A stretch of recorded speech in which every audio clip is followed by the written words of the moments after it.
एक बार पढ़िए थोड़ा सा, मैं पानी पीने का कष्ट करूंगी, इतने आप क्वेश्चन को पढ़िए।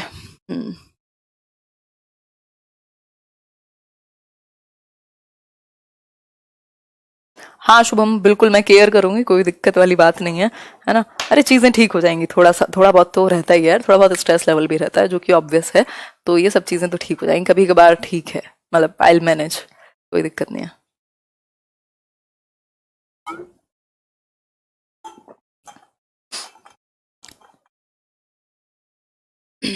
कौन है जो ये कह रहा है कि सी क्यों नहीं, देख लेते हैं एक बार।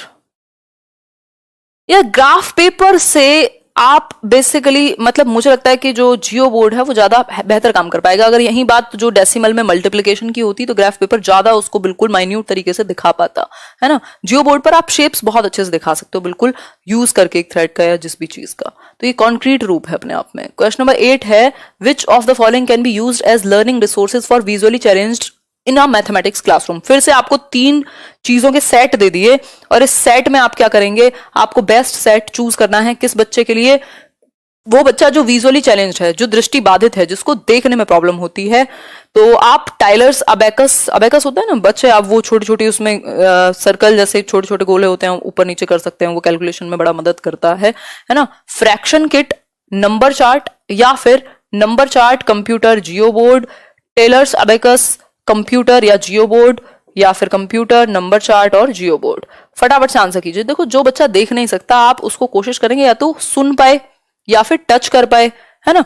तो यहां पर अगर मैं बात करूं तो सी ऑप्शन बेस्ट बनेगा, जो कि आप लोग आंसर कर भी रहे हैं पहले से ही, ठीक है। सी ऑप्शन बेस्ट बनेगा। जो टाइलर्स अबेकस है, जो अबेकस होगा, आपने देखा होगा आजकल क्लासेस भी होती हैं, बड़ी वैदिक मैथमेटिक्स का पार्ट है उसमें, ये इस तरीके के, और यहाँ पे बीट्स होती हैं, तो उनको ऊपर नीचे करके वो कैलकुलेशन बड़े अच्छे से सिखाते हैं, तो वो टच कर पाएगा ना उसमें, अबेकस में उसको प्रॉब्लम नहीं होगी अगर विजुअली चैलेंज्ड है तो।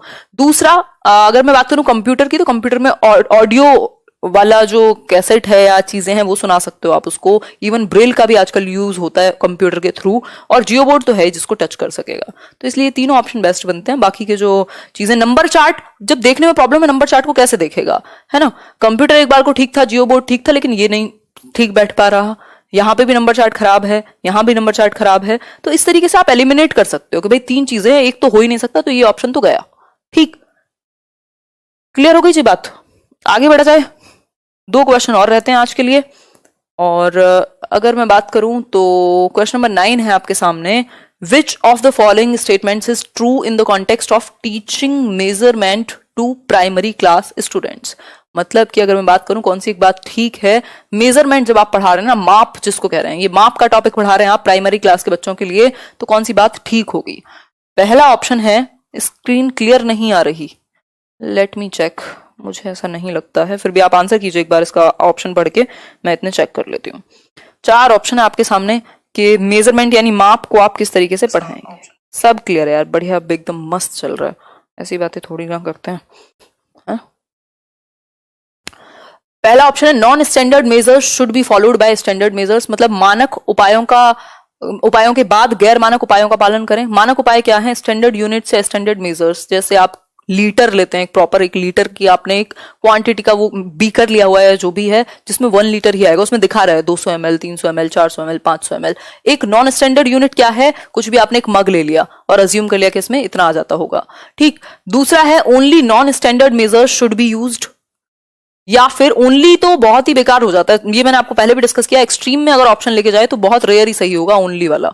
फिर है, non standard measures should not be used, ऐसा भी नहीं है, standard measures should be followed by non standard measures, ना ना ना, पहले आप नॉन स्टैंडर्ड मेजर का इस्तेमाल करेंगे, फिर उसके बाद आप स्टैंडर्ड मेजर्स का इस्तेमाल करेंगे, यानी मानक उपायों का जो है वो आप बाद में इस्तेमाल करते हैं। इसमें ट्रांसलेशन में गलती है, बट इसको ऐसे समझिएगा, गैर मानक उपायों के बाद आप मानक उपायों का इस्तेमाल करते हैं। फॉर एग्जाम्पल, आपको पता है भाई ये 4 ग्लास हैं, कोई भी नॉर्मल एक 4 ग्लास है, और ये 2 ग्लास है कोई भी, और ये 1 लीटर की बॉटल, या ये बॉटल भर जाती है 4 छोटे छोटे ग्लासेस से, ठीक। तो ये हुई नॉन स्टैंडर्ड यूनिट, जिसको आपने मापा नहीं, बस बच्चों को आइडिया 4 ग्लास में ये बॉटल भर जाएगी, छोटे वाले।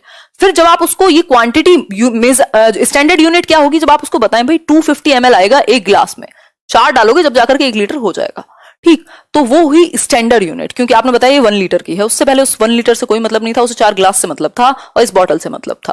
ठीक, तो पहले आप बच्चे को, क्योंकि वो घर से पहले ये थोड़ी रट के आता है कि ये इतना है, ये इतने सेंटीमीटर है, वो नॉर्मल बस देखेगा चीजों को, तो आप उस तरीके से पहले उसको कंफर्टेबल करते हैं, फिर उसको स्टैंडर्ड यूनिट से इंट्रोड्यूस करते हैं। ठीक है बात, तो ये एक बेसिक सी बात हुई, क्लियर बात हो गई। चलिए फिर हिंदी में इसका मीनिंग ऑपोजिट हो गया, तो समझ लीजिएगा कि बात क्या कही है मैंने, पीछे देख के एक बार वीडियो। क्वेश्चन नंबर 10 है आज के लिए last. In the context of numbers, primary class children, that is the children in age group of 8 to 9 years, primary class के बच्चे 8 से 9 साल के, are able to accomplish which one of the following sets, कौन से set को accomplish करने में वो सक्सेसफुल रहेंगे। पहला ऑप्शन है सीरिएशन, रिवर्सिबिलिटी, प्रोपोर्शनल रीजनिंग, फिर है seriation, classification, proportional reasoning, seriation, classification, reversibility, classification, reversibility या प्रोपोर्शनल रीजनिंग। फटाफट से आंसर कीजिए और फिर हम आगे बढ़ जाएंगे। मांजली नाम ले लिया जी आपका, अब आंसर भी कर दीजिए, नाम तो ले लिया है। ये 3700 लोग जो देख रहे हैं, सिर्फ 2800 लोगों ने लाइक किया है, 1000 लोग कहाँ रहते हैं भाई, हैं?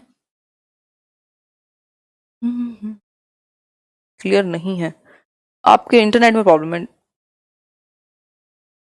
बिल्कुल।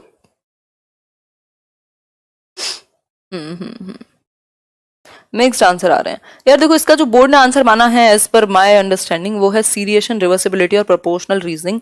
मेरे ख्याल में होना चाहिए था सीरिएशन, क्लासिफिकेशन और रिवर्सिबिलिटी, बट ठीक है कोई बात नहीं, क्योंकि मैथ्स की बात चल रही है, सिर्फ प्याजे की बात नहीं चल रही है, क्योंकि क्लासिफिकेशन एक 4 साल का बच्चा भी कर पाएगा, हालांकि टेक्निकली क्लासिफिकेशन 7 से 11 वर्ष में ही आएगा जो प्याजे कहते हैं।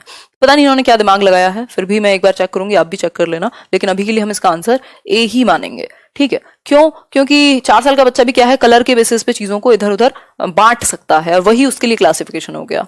ठीक, तो इस केस में यहाँ सीरिएशन भाई साइज के अकॉर्डिंग वो लगाता जाएगा, असेंडिंग डिसेंडिंग कह सकते हैं आप। रिवर्सिबिलिटी होता है 5 + 4 9 होंगे, तो जो 4 + 5 है वो भी 9 होंगे, तो ये वो रिवर्स कर पाएगा। प्रोपोर्शनल रीजनिंग के अगर 5 चॉकलेट इतने की हैं तो 10 चॉकलेट कितने की होंगी, तो वो प्रोपोर्शन में समझ पाएगा चीजों को, तो ए ऑप्शन यहाँ बेहतर है अगर हम बात करें अकॉम्प्लिश करने की। ठीक है बात, तो ये एक बेसिक सी बात हुई। आउट ऑफ 10 आपके कितने ठीक हुए वो आप कमेंट करके बताएंगे, इससे पहले आप ये वाले काम कर देंगे, और ये जो पीडीएफ है ये मिल जाएगी आपको टेलीग्राम चैनल पर।